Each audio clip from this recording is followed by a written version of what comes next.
అందరికీ నమస్కారం. Welcome to icon politics. నమస్కారం రాజేష్ గారు. నమస్కారం.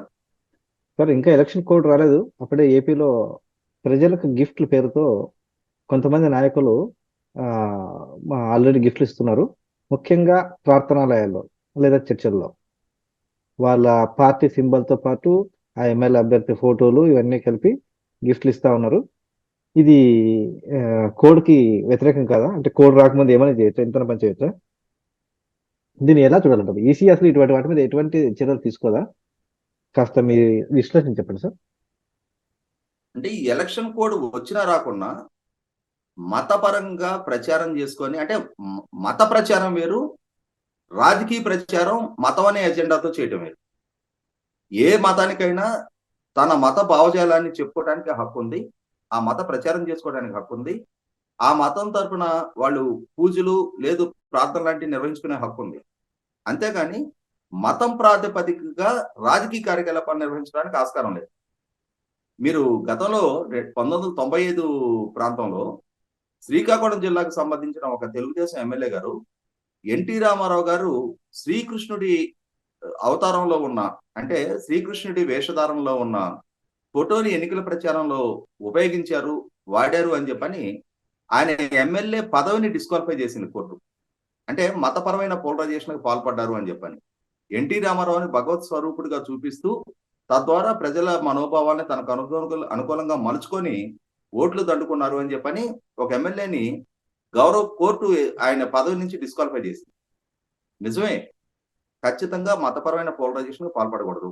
ఇవాళ చాలా రాజకీయ పక్షాలు, చాలా వర్గాలు ప్రజలు భారతీయ జనతా పార్టీని మతపరమైన పోలరైజేషన్ పాల్పడుతుంది అని చెప్పని విమర్శ చేస్తూ ఉంటారు. అంటే మెజారిటీ హిందువుల్ని మతపరంగా పోలరైజేషన్ ప్రయత్నం చేస్తుంది, తద్వారా రాజకీయంగా ఆ పార్టీ ఎదుగుతుంది, తన ఉనికిని కొనసాగిస్తుంది అని చెప్పి విమర్శలు చేస్తూ ఉంటారు. నిజమే కావచ్చు. అదే సందర్భంలో భారతీయ జనతా పార్టీ కూడా మమ్మల్ని మతతత్వ పార్టీ అంటున్నారు సరే, మరి ఎంఐఎం పార్టీ అది చేస్తున్నది మతతత్వ రాజకీయాలు కాదా? మరి వాళ్ళు ముస్లిం ఎజెండా తోటి వాళ్ళు రాజకీయాలు చేస్తున్నారు కదా అని చెప్పని ఎంఐఎం పార్టీ గురించి కూడా ప్రస్తావిస్తూ ఉంటారు. నిజమే, కాదనం మనం. మరి ఎంఐఎం పార్టీని భారతీయ జనతా పార్టీని విమర్శ చేసే వాళ్ళు ఇవాళ ఆంధ్రప్రదేశ్ రాష్ట్రంలో అధికార వైసీపీ పార్టీ తరఫున జగన్మోహన్ రెడ్డి గారి సొంత మేనత్త విమలారెడ్డి గారు ఆమె రాష్ట్ర వ్యాప్తంగా పర్యటన చేస్తా, క్రిస్టియన్ ఫాస్టర్లతోటి సమావేశాలు ఏర్పాటు చేస్తా, బై బర్త్ క్రిస్టియన్ అయిన జగన్మోహన్ రెడ్డి గారు ఆయన సతీమణి ప్రతిరోజు ఒక ప్రేయర్ టైం పెట్టుకుంటారు, పర్సనల్ ప్రేయర్ టైము. వాళ్ళు ప్రేయర్ చేసుకుందే వాళ్ళ దినచర్యలు బిగిన్ కావు. ఇవాళ రాష్ట్రంలో క్రిస్టియన్ అయిన జగన్మోహన్ రెడ్డి గారిని గెలిపించుకున్నప్పుడు మాత్రమే క్రిస్టియానిటీకి సేఫ్ గా ఉంటుంది. జగన్మోహన్ రెడ్డిని ఓడించుకుంటే రాష్ట్రంలో క్రిస్టియానిటీకి మనుగడ ఉండదు అని చెప్పని క్రిస్టియన్స్ లో ఒక రకంగా భయాందోళనలు రేకెత్తించే విధంగా, అదే సందర్భంలో క్రిస్టియానిటీ ఉనికి కొనసాగాలి అంటే జగన్మోహన్ రెడ్డిని గెలిపించి తీరాలి అని చెప్పనే భావజాలం డైరెక్ట్ గా ఇంజెక్ట్ చేస్తా ఉంది. మొన్న మధ్య కాకినాడలో జరిగిన ఒక క్రిస్టియన్ కూటముల సందర్భంగా, సభల సందర్భంగా ద్వారంపూడి చంద్రశేఖర్ రెడ్డి అతను కూడా డైరెక్ట్ గానే చెప్పడం జరిగింది. క్రిస్టియన్ అయిన జగన్మోహన్ రెడ్డి గారిని గెలిపించినప్పుడు మాత్రమే ఆంధ్రప్రదేశ్ రాష్ట్రంలో క్రిస్టియన్స్ కి భద్రత ఉంటుంది, క్రిస్టియన్ కి వాళ్ళు సేఫ్ గా వాళ్ళ మతాన్ని ఆచరించగలుగుతారు అని చెప్పని. అంటే మిగిలిన పాలకుల హయాంలో క్రిస్టియానిటీకి వచ్చిన ప్రమాదం ఏంటో, క్రిస్టియానిటీ ఎదుర్కొన్న సంక్షోభం ఏంటో కూడా ఆ నాయకులు చెప్పుండాల్సింది. పలానా వారి పరిపాలన హయాంలో క్రిస్టియానిటీకి ఆంధ్రప్రదేశ్ రాష్ట్రంలో ఈ విధమైన సంక్షోభ పరిస్థితులు ఏర్పడినాయి కాబట్టి ఇప్పుడు జగన్మోహన్ రెడ్డి గారి పరిపాలనలో ఉంటేనే మీకు సేఫ్ అని చెప్పని ఆ వివరణ ఇచ్చి తీరాల్సింది. కానీ ఆ ప్రయత్నం నేను చేయకుండానే జగన్మోహన్ రెడ్డి గారిని క్రిస్టియన్ గా చిత్రీకరించడం కావచ్చు. మతం అనేది వ్యక్తిగతం. జగన్మోహన్ రెడ్డి గారు బీయింగ్ ఏ క్రిస్టియన్, అతను ఆయన క్రిస్టియానిటీ ఆచరించవచ్చు. కానీ తాను క్రిస్టియన్ అయిన మాత్రాన రాష్ట్రంలో ఉన్న క్రిస్టియన్స్ అందరూ తనకు మద్దతు ఇవ్వాలి అని చెప్పని డైరెక్ట్ గా ఆ పార్టీ నాయకులు సభల్లో పాల్గొని మతం పేరిటే ఓట్లు అప్పీల్ చేస్తా ఉన్నారు. బాహాటంగానే ఓట్లు క్రిస్టియన్ గా గుర్తించి ఓటు వేయమని చెప్పని అడుగుతున్నారు. ఇది మరి ఆ రోజు శ్రీకాకుళం జిల్లాలో ఎన్టీ రామారావు గారి ఫోటో వాడినందుకే డిస్క్వాలిఫై చేసిన న్యాయస్థానాలకి ఇది పరిగణలోకి తీసుకోవాల్సిన అంశం కాదా? అసలు ఎలక్షన్ కమిషన్ ఈ అంశాన్ని ఎందుకు గుర్తించట్లేదు? కనీసం హెచ్చరికలు జారీ చేయట్లేదు. చర్యలకు ఉపక్రమించట్లేదు? ఎంత సీరియస్ ఇష్యూ ఇది? ఇవాళ ఫ్రీ అండ్ ఫెయిర్ గా ఎలక్షన్ జరగాల్సిన దగ్గర ప్రాంతాల పేర భాషల పేరే పోలరైజేషన్ జరగకూడదు, విద్వేషాలు పెంచకూడదు అని చెప్పని ఆదేశించే ఎలక్షన్ కమిషనర్లు ఇవాళ మతం పేరు మీద పోలరైజేషన్ ప్రయత్నం చేస్తుంటే, నిన్న పెనమలూరు నియోజకవర్గంలో అక్కడ వైసీపీ పార్టీ అభ్యర్థిగా ప్రకటించబడిన ప్రస్తుత మంత్రి జోగి రమేష్ గారు, ఆయన దైవ సేవకుల ఆత్మీయ సమావేశం అని చెప్పని క్రిస్టియన్ ఫాస్టర్స్ తోటి ఒక సమావేశం ఏర్పాటు చేసి, ఆ సమావేశంలో బాహాటంగా డయాస్ మీద నుంచి ఆయన పుట్టుకతో క్రిస్టియన్ అయిన జగన్మోహన్ రెడ్డి గారిని గెలిపించండి, ఆ గెలుపుకి మీరందరూ దోహదం చేయండి, మీరందరూ ఇల్లిల్లి తిరిగి జగన్మోహన్ రెడ్డి గారి సంక్షేమ పాలన ప్రచారం చేయండి అని చెప్పని డైరెక్ట్ గా ఫాస్టర్లకి చెప్తా ఉన్నారు. 100% ఇది ఆక్షేపణీయం. అంటే మతపరమైన పోలరైజేషన్ ప్రయత్నం చేయడం ద్వారా 2019 ఎన్నికల్లో నాకు ఒక ఛాన్స్ ఇవ్వండి, నేను అద్భుతంగా ఈ రాష్ట్రాన్ని అభివృద్ధి చేస్తానని చెప్పని వాగ్దానం చేసి అధికారంలోకి వచ్చి ఆ పాలనా దక్షతని ప్రదర్శించలేని నిస్సహాయ స్థితిలో ఉండి వాళ్ళ ఒక అసమర్థుడిగా ప్రజల ముందు మిగిలిపోయి ఉండి ఇవాళ రాష్ట్రాన్ని పురోగమించాల్సిన రాష్ట్రాన్ని అధోగతి పాలు చేసి అప్పులు పాలు చేసి ఇవాళ వచ్చి మతాన్ని ఒక టూల్ గా వాడే ప్రయత్నం చేస్తున్నారు. నిన్న జోగి రమేష్ ఒక సంచిలో, ఆ సంచి మీద వైసీపీ పార్టీ సింబల్ ఉంది, అదే సందర్భంలో జోగి రమేష్ బొమ్మ ఉంటుంది. ఆ సంచిలో పాస్టర్లకి 2,000 రూపాయల నగదు, వాళ్ళకి కుక్కర్లు లాంటి గిఫ్ట్లు పెట్టి ఆ సంచులు వాళ్ళకి హ్యాండ్ ఓవర్ చేయడం జరిగింది.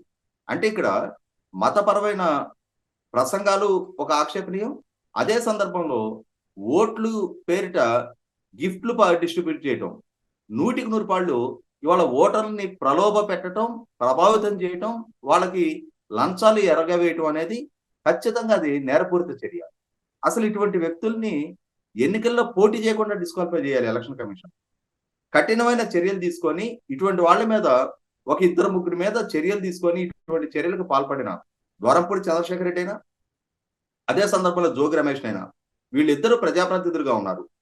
ఈ ప్రజాప్రతినిధులుగా ఉండి వాళ్ళ ఈ రకమైన మతపరమైన ప్రలోభాలకి పోలరైజేషన్ కి ప్రయత్నం చేస్తున్న వాళ్ళ మీద ఎలక్షన్ కమిషన్ కనుక చర్య తీసుకున్న పక్షంలో రేపటి రోజున ఇది 2 నుంచి 100 మందికి పాకుద్ది. ఇవాళ రాష్ట్రాన్ని వర్టికల్ గా కులాల పేరు మీద, మతాల పేరు మీద విభజించి తద్వారా రాజకీయ పప్పం కట్టుకోవడానికి ఇటువంటి నాయకులు ప్రయత్నం చేస్తారు. ఈ విషయంలో కనుక ఎలక్షన్ కమిషన్ వేగంగా స్పందించకపోతే ఇదే వరవడు కొనసాగిన పక్షంలో సమాజంలో మతపరమైన విచ్ఛిన్నానికి కూడా దారితీసిన వాళ్ళు అవుతారు. రేపటి రోజున ప్రజల్లో మతం అనేది చాలా ఎమోషనల్ ఇష్యూ. ఆ ఎమోషన్ ని ఎక్స్ప్లాయిట్ చేసుకోవడానికి ఈ మతం అనే కార్డును వాడుతా ఉన్నారు. 5 సంవత్సరాలు పాలకుడిగా ఉన్నాడు ఆయన. ఆయన పాలనలో సాధించిన విజయాలను ప్రస్తావించి ఓటాడుకోవచ్చు. నేను మీకు ఈ విధమైన భవిష్యత్తు కల్పించాను, భవిష్యత్తులో నాకు అవకాశం ఇస్తే మరింత అద్భుతమైన భవిత మీకు అప్పజెప్తాను అని చెప్పని ఓట్లాడుకోవచ్చు.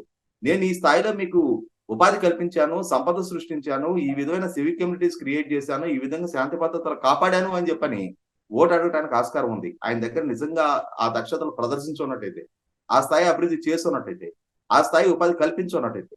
కానీ ఇవాళ వాటిల్లో ఏ ఒక్కటి ప్రస్తావించే నైతికత లేని జగన్మోహన్ రెడ్డి గారు ఈ రోజు తన మేనత్తని లేదు డైరెక్ట్ గా ఈ ఫాస్టర్లని ప్రలోభ పెట్టే ప్రయత్నం చేస్తున్నారు.